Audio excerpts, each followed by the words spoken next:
Good morning. My name is Kelly Arnold.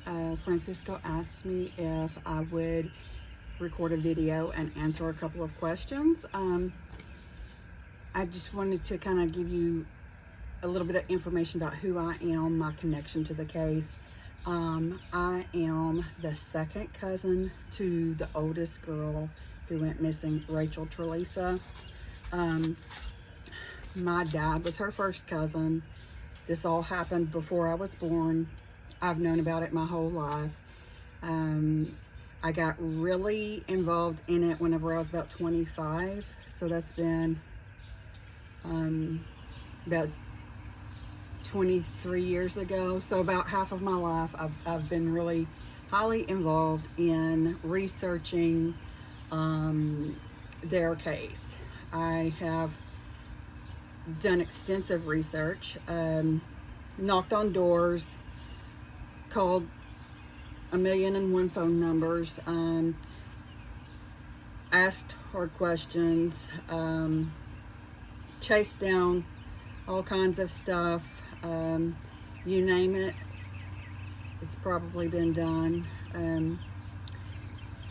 So let me get to the questions that he had for me.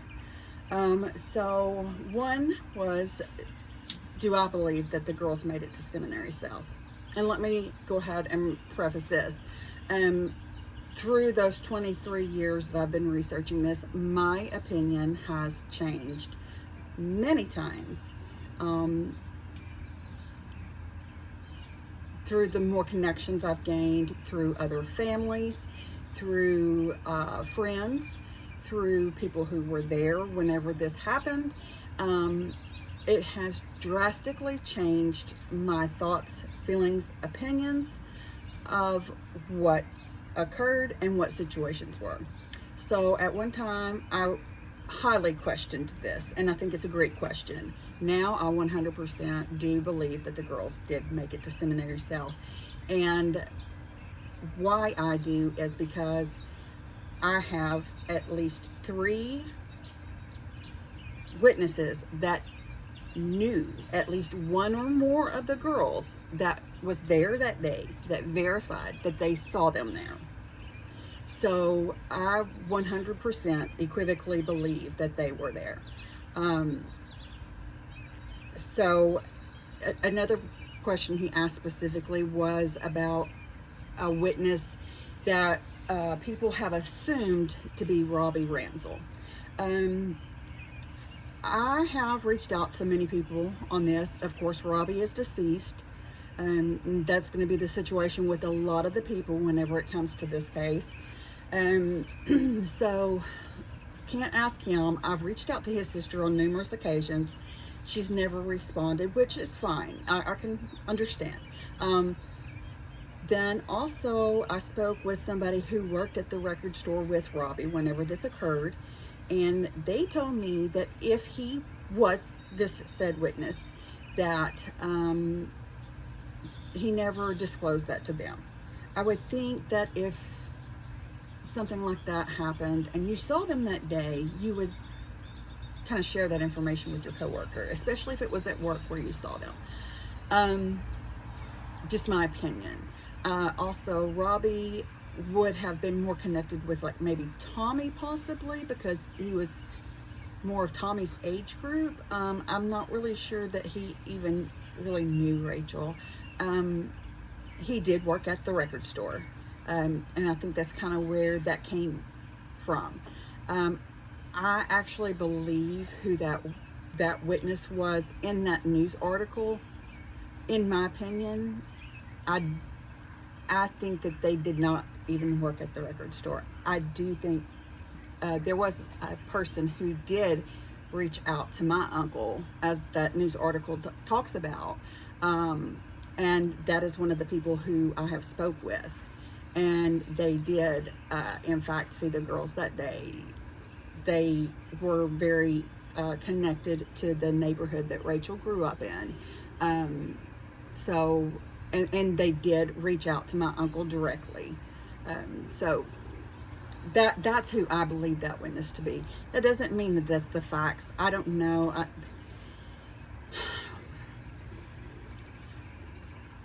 with everything in this case, question it a million times.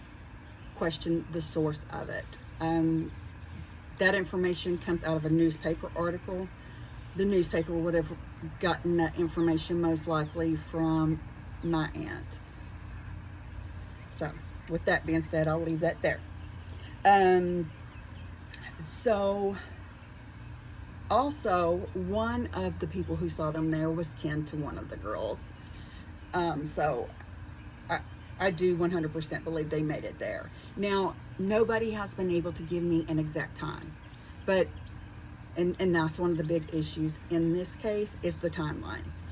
I get that too. It's been over 50 years now. It was Christmas break. Nobody was keeping up with the time. Nobody expected the girls to disappear. So, in my opinion, it's not, I don't expect people who didn't expect the girls to disappear that day to have an exact time on a lot of things. But we'll get more into that here in a little bit.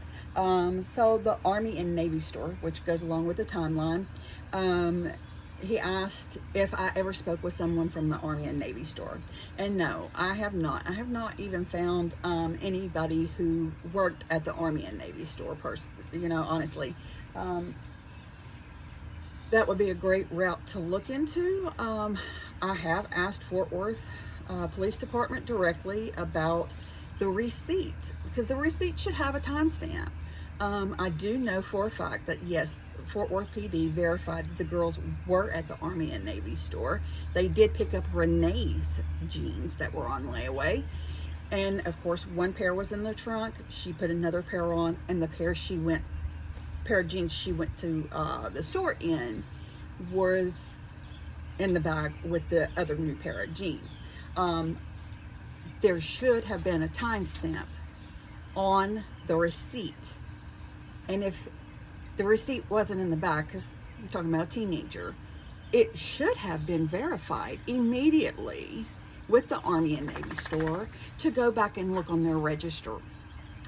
Whether that was done or not, I can't tell you. That is one of the questions that has never been answered, and that is one of the questions I have specifically asked for from them. I don't think that that's a real large stretch or something crazy to ask for whenever it comes to this case. That way we could verify a timeline. I don't feel like I'm asking something too invasive that should be top secret. But again, it has not been answered. So what time do I believe that they left Gordon Street? I wasn't there. I can't say because I wasn't there. My best guess, I would say definitely it was between 10 a.m. and 12 p.m. So between 10 a.m. and noon. I think you could narrow it down, personally, I think. Say about 11:30ish. I think that would be a decently safe window, but again, I could be very wrong. I wasn't there. The people who were there, the stories are different. And again, most of the people were either teenagers, very young adults, it was Christmas break, or, there's so much going on. And again, like, one of the people who said noon was Renee's grandmother.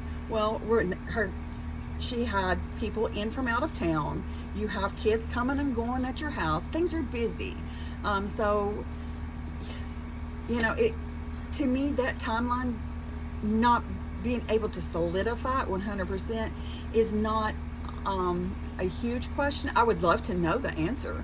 But I think it's kind of natural that the timelines are a little bit off in that area. Then, if Renee had plans the night before to go with Rachel to Seminary South, I don't know necessarily to Seminary South. Almost every account that I have gotten from any family member or friend of Renee's was not aware of Seminary South.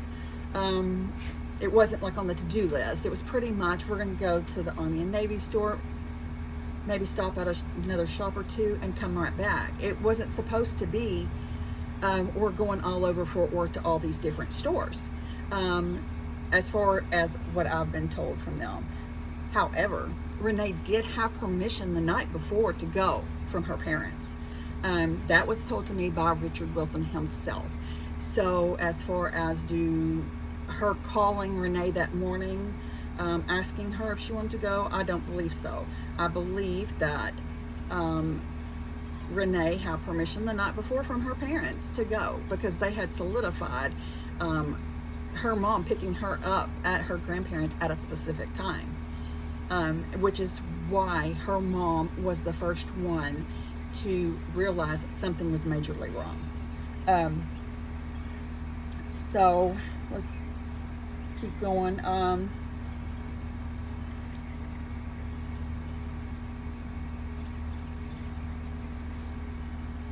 My opinion on Tommy and Rachel's relationship. Again, I wasn't there. I'm going by other accounts. To hear Tommy tell it, it was wonderful. It was beautiful. He loved her very much. I'm not saying that he didn't love her. Every other account, be it the friend who was living behind his house, the friend of Rachel's that was living behind his house in a van, be it her sister, which was Tommy's ex-fiance, who was living in the house at the time of the disappearance, or if it's other family members, I believe that their relationship was turbulent, 100%, without a doubt in my mind. Number one, just looking at the few things I gave you right there, okay, I think that Tommy felt like maybe Rachel was a burden on him, because she's got friends living outside of his house in a van, her sister's coming in and shacking up for a little while, which is his ex-fiance. And I don't care who you are, that's a strange situation.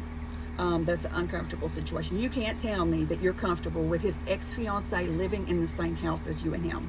Sorry, no, it's not gonna, I don't care if it is your sister. And especially, I'm gonna be nice. There you go. I also know that in November of that year, Tommy and Rachel came to Marshall, Texas, where I live, and they stayed with my aunt and uncle. And while they were there, Tommy sexually assaulted, or I guess maybe I should say, what's the word?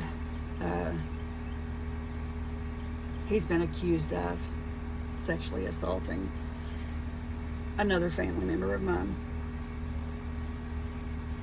I 100% believe that he did that. It was, I don't know that Rachel was aware that it happened. It happened in the middle of the night. Allegedly, that's the word I'm looking for, allegedly. It happened in the middle of the night while everyone was asleep, and she told him that if he did not leave her alone, that she was fixed to scream, and she was going to make sure that Rachel was awake and found out about it. So I don't know that she went to Rachel with it right then. Rachel disappears a month later. I don't know. I haven't asked that question. I approached that conversation very gently because, and we've discussed that exact situation, but I'm not going to keep having her rehash it for things that it's not going to change anything whenever it comes to the case. But yeah, if he's doing that, then that's not the only person. That's not, so there's multiple accounts of things that would make their relationship very turbulent, very turbulent. And then also there's the rumor that she was pregnant whenever she disappeared. And some of his very close family members have told me that in no uncertain terms did he want to have another child at that point. None. There's also other accusations of him causing another woman to have a miscarriage. I can't say, sorry, there was a dirt dauber. I can't say whether that's true or not. The person who told me would know. And I have not caught that person in a lie yet. I'll say that. I feel like they told me the truth. I've also heard other accounts of him physically assaulting other people. So I feel like Rachel could have very much been like a financial burden to him. Her parents definitely could have been a financial burden to him, and probably were. Anyways, I think there's a lot of things that would have made that a very turbulent relationship. I don't see how it couldn't have been. That's my opinion.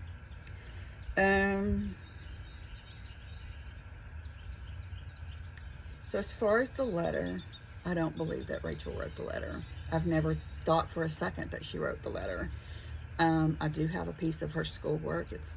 It's not the actual piece. I have a picture of it, let's say. I have a picture of it, and it is nowhere near that handwriting. I mean, I don't understand why it's inconclusive or the first few analysis that the FBI did were inconclusive, but that's what they were. So, and there's a few things. I feel like the letter served two purposes. I feel like it was intended to buy time, and it was intended to locate the car. Why locating the car would be important to anyone else other than the owner, I'm not sure. That's a great question. But it locates the vehicle. So that tells me two things. The person who wrote the letter knew where the vehicle was at. They knew what she was driving.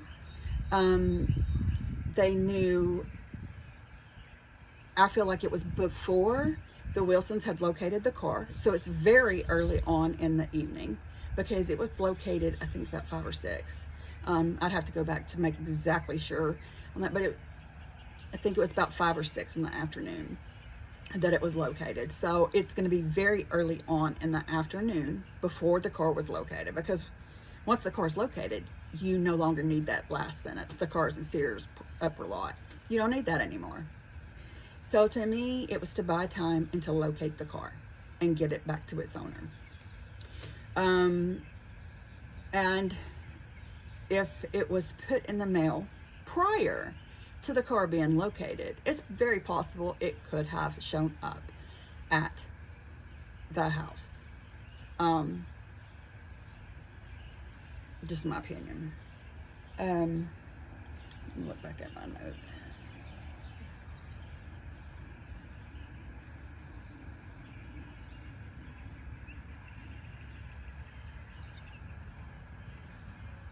Oh, and it would have had to have been after whatever time that they went missing. And in my opinion, I would say the letter was created between, say, about 2:30 and 5 or 6 p.m. My opinion. Oh, also, another little tidbit on the letter is the envelope was wrote in, I think the envelope was in pencil and the letter in ink. One, it's swapped out. One's in ink and one's in pencil. If you've ever been to a bowling alley, you know bowling alleys have pencils. That's what you use to keep score. So, just saying. I think one could have been wrote in one place and then maybe the other created later, or maybe the pen ran out of ink and you have a pencil handy there. I don't know. And also you got to think there was a bowling alley right there in the mall, right, like it's right there, right beside Sears. I didn't realize that until like this week. Actually, I've been looking into the layout of the mall a little bit more.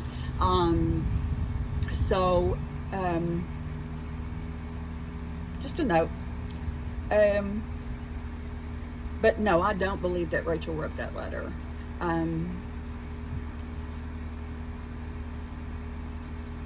There, as everybody knows, there is one writing analysis that says that Tommy wrote both the letter and the envelope.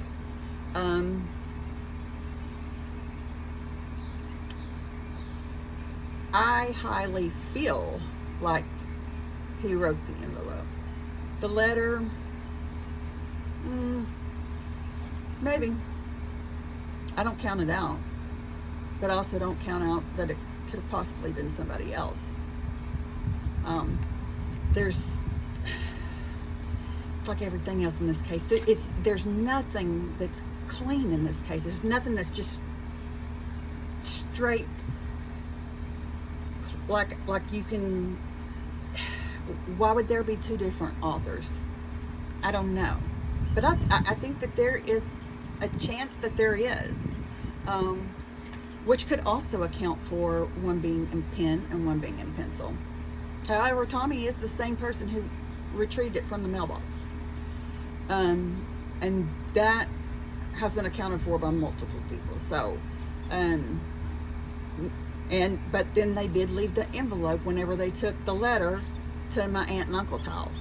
They left the envelope at the house.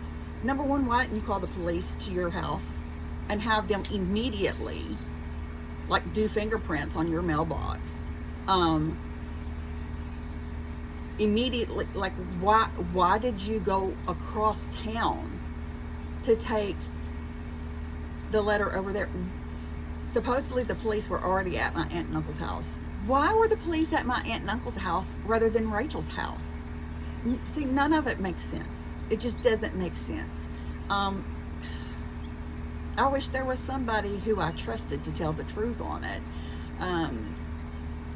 But anyhow, they give them the letter at my aunt and uncle's house, and then they don't have the envelope, and oh well, they had to go back, and it's hours later before they produce the envelope. And that was between Deborah and Tommy. Don't ask me. That's just the stories that have been told. But when he came back from when he came back from the mailbox into his house, there was an envelope. Whether it's the same envelope or different envelope, I don't know. There was an envelope that he took the letter out of.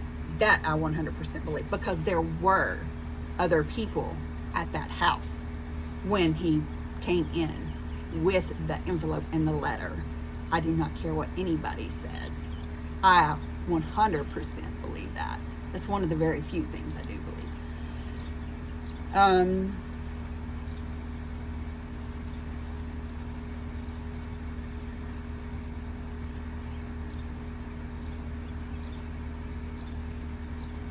Do I believe that it was someone they knew very well, or a stranger abduction, or a serial killer? I don't take anything completely off the table. I'll say that. There is one serial killer who, on paper, I can make it look really, really good how he could have done this. He's not accounted for that day. He's known for abducting multiples. He had strong ties to that area. He had a reason to possibly be there. He would go days and weeks on end with nobody knowing where he was at. yeah, I think he is a very strong candidate, and I think you would be ignorant and blind not to keep that avenue and that door open and not to research going down that road. With that being said, I think that it was somebody that at least one of the girls was very close to, and they knew and they trusted. I do believe that. I I cannot see how could a stranger have pulled it off? Yes. But why would this, how would the stranger have known Thomas A. Trelisa? How would they have known his address? Why would they have wrote that letter? And the serial killer, I think, has the best chance of pulling something like this off. The handwriting is totally not his, 100%, I can tell you that. I mean, I'm no writing expert, but anybody with eyes can tell you. He did not write the letter. There's no need for him to write the letter. Now, was he the type of person to do things like toy around with John Swain with some witness that he got a deal with the DA's office if he would turn himself in, that as long as he wasn't involved with the actual murders, that, you know, they wouldn't prosecute them for whatever their involvement was? Oh, absolutely. That would be like a cat and mouse game that he would absolutely love. And you know what? He might would have done it just because he heard about it. Like, he's just that kind of crazy. Oh, and that would be, what can I think of his name? I'll think of it here in a minute.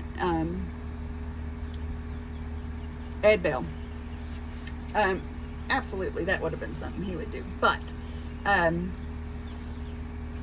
the end of the day, there's the letter. There are behaviors. There are lies. There are people who have different stories for the same exact scenario. Why is it such a mystery where Sean was that day? Why is it such a mystery as to if Tommy had his own vehicle or not? That should not be a mystery. There should be no two ways about it. It should be yes or no. There's not, unless there's something being hidden there, there should not be two different stories on whether he had another vehicle or not. There should not be multiple stories about where Sean was. It's not like they didn't know that day. Everybody knew that night that the girls went missing. Everybody knows where Sean was. Why are there 3 or 4 different stories? Does not make sense. So there's too many lies between that little bunch to make me look outside of that bunch very hard. Otherwise, you would have done everything in your power to make sure that the story was very clear to where you could help the best of your ability to find your sister, your wife, your daughter. Anyways, let me move on. Allegedly. Anyways, so yeah, I believe, in my heart, I feel that it was somebody that Rachel knew and trusted. And Renee would have known anybody that Rachel knew, almost. Like, yeah. Moving on to solve this case. What do I feel could be done that FWPD has not done? Number 1, top of the list, is FGG testing, forensic genetic genealogy. Get the envelope and the letter to Othram Lab, because they are the best in the business. They have already agreed to do it years ago They are contracted with FWPD. They can do resource funding. Like they can fund the cases, put the case out there and ask for donations. And I'm going to tell you, this case would be funded. There's no two ways in my mind, because I already know Richard Wilson offered to pay for it himself. And I understand how that could be a conflict of interest if he had just paid Fort Worth to do it, but if they had put it on a fundraiser, how Othram does, and the donation was made anonymously, and he would have done that, I assure you, then we would have the answer as to any DNA attached to the letter and or the envelope.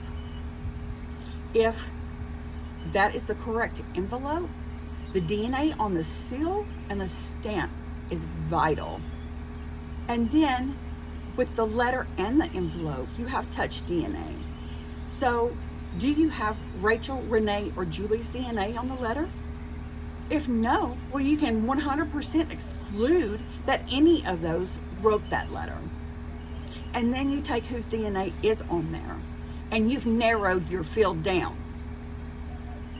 So that is not too much to ask. Again, it's not too much to ask. The only other ways, there's two other things that I think could really help this case, is to find the bodies. Locate the girls. Personally, I'm going to say this, and I'm not trying to be super hard on Fort Worth. I'm being honest as to what's happened, how it's been handled. I have supported their cold case unit. A lot. But I'm frustrated. There's nobody looking for the girls right now. Nobody. I mean, well, there are people. Nobody within Fort Worth. I will say that if they get information from specific resources, they have followed up on some things. I will say that, and I appreciate that greatly. I really do. I mean, from the bottom of my heart, I honestly do. And I appreciate those who got the information to them. However, I feel like there should be more being done. Specifically, there was a Jane Doe that was brought to my attention, and she was a really good candidate. She was found here in Texas. She was found in 81. However, it appeared as though she had been kept in a cool, dry place, like really cool place, like decomposition was slowed down greatly. Like she could have been from the 70s. She was found with like a mechanic's blanket. A lot of things fit for Renee. So I reached out. I contacted DPS through the number that was on NamUs, and they took the information. They did reach out to Fort Worth. They spoke with the detective. Honestly, they had dentals on this person. They didn't have to do DNA. They had dentals on this Jane Doe. They had dentals on Renee. All they had to do was look at the dentals. It's not anything that's gonna cost you any money. Just look and see if they are anywhere near the same, you know. But after over a year of going back and forth and back and forth and back and forth, and nobody, Fort Worth had one story, DPS had another story, Fort Worth had one story, DPS has another story, back and forth, nobody was getting me anywhere. Finally, I reached out to the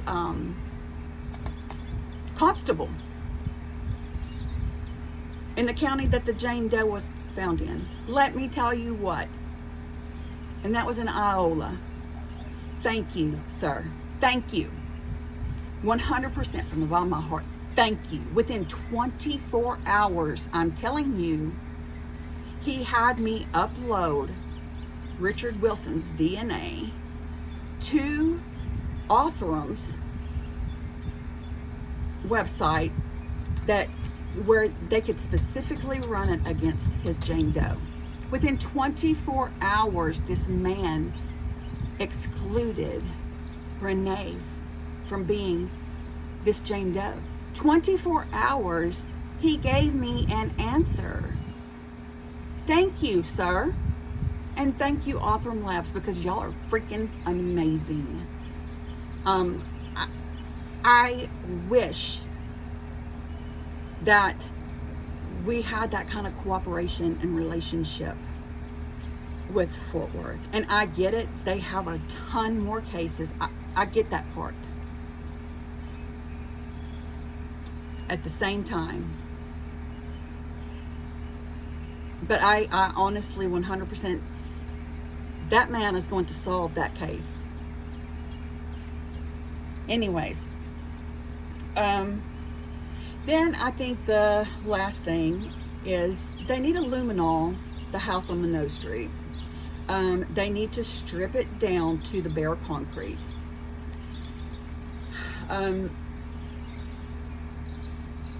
And it's possible that even if it's been kilted over on the drywall, if it's been repainted, which I know it has, it's been kept, the house has been kept very nice. I say pull up the flooring, go down to the concrete, luminol the walls, luminol that whole house. And you say, why that house? I think it's possible that the car could have been placed back at Seminary South. I do think the girls were there, but I do think it's also possible. Anyways, I think I have answered all of the questions. If not, let me know. I'll be glad to do it again. And I have sat here and yammered on for almost 40 minutes, so I hope I can send this video to you. Thank you so much for the book you have wrote and the about the girls. That's truly amazing. It's something I've always wanted to see happen. So I'm just like very honored that you chose our girls to promote and write a book about and get their story out there. And thank you for having